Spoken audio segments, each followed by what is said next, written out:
আসসালামু আলাইকুম। তো আমি রোজা, আপনারা তো সবাই জানেন। তো আজকে আমার ঈদ ব্লগটা নিয়ে চলে আসলাম।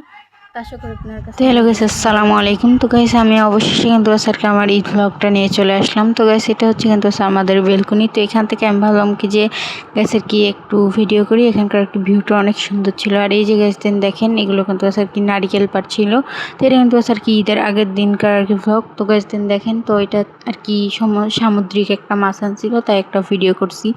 অ্যান্ড তারপরে কিন্তু আর কি আমরা রাত্রে আর কি আমাদের স্টেশনে চলে গেছিলাম, কারণ আর কি স্টেশনে আর কি একটা ট্রেন থামানোর কথা, ওইখানে আমরা দেখতে গেছিলাম। আর চারিদিকে কিন্তু আর কি কোনো মানুষজন ছিল না। আর এই যে কিন্তু দেখেন এই ট্রেনটা কিন্তু আর কি শেষে ঢুকে গেছে।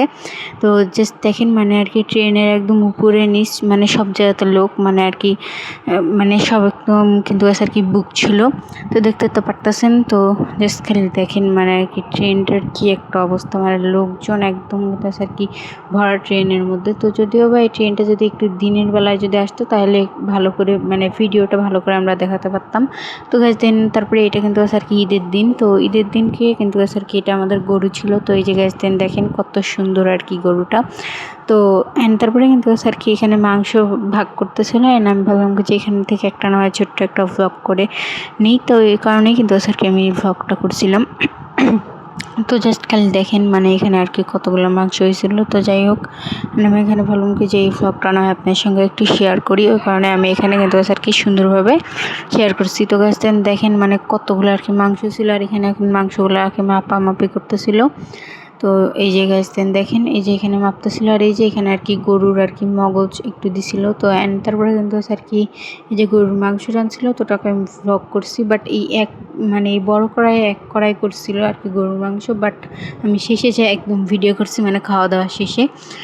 তারপরে কিন্তু আর কি আমি দেখলাম কি যে আর কি ঈদের পরের দিন এটা কিন্তু ঈদের পরের দিন কিন্তু আর কি একদম মানে মেঘ লেগে আসলো দুপুরবেলা। তো আমি ভাবলাম কি যে মনে হয় বৃষ্টি টিষ্টি আর হবে না। তো যাই হোক, তারপরে কিন্তু আর কি একদম অনেক জোরে বৃষ্টি চলে আসলো। জাস্ট আপনারা জাস্ট খালি একটু বৃষ্টির শব্দ আপনারা কিন্তু আর কি শুনতে পাবেন মানে এই ভয়েসেই। তো দেখতে তো পারতেছেন মানে কি লেভেলের আর কি বৃষ্টি। আর এখানে কিন্তু আর কি আমার পড়ার টেবিল আর কি সব কিন্তু গ্যাস একদম ভিজে একাকার একটা অবস্থা। তো আমি গ্যাস দেখেন জাস্ট আমি জানলা দিয়ে যতটুকু পারছি ততটুকুই দেখাইছি। গ্যাস এই যে গ্যাস দেখেন মানে কত আর কি পানি আমার পড়ার টেবিলে। তারপরে কিন্তু আর কি একদম নিচেও একদম পানি পড়ছিল। তো আমি ভাবছিলাম কি যে মনে হয় অত পানি পড়বে না জানলাটা খোলা রাখলে, বাট পরে দেখলাম যে একদম গোটা পরের টেবিলটা আর কি একদম ভিজে যাচ্ছিলো। তারপরে আমি কী করলাম, জানলাটাকে আমি লাগাই দিলাম। তো জাস্ট দেখেন এই যে কিন্তু আর কি নিচে আর কি কত পানি। জাস্ট আমি যতটুকু পারছি আমি আপনাকে ততটুকু কিন্তু দেখানোর চেষ্টা করছিলাম।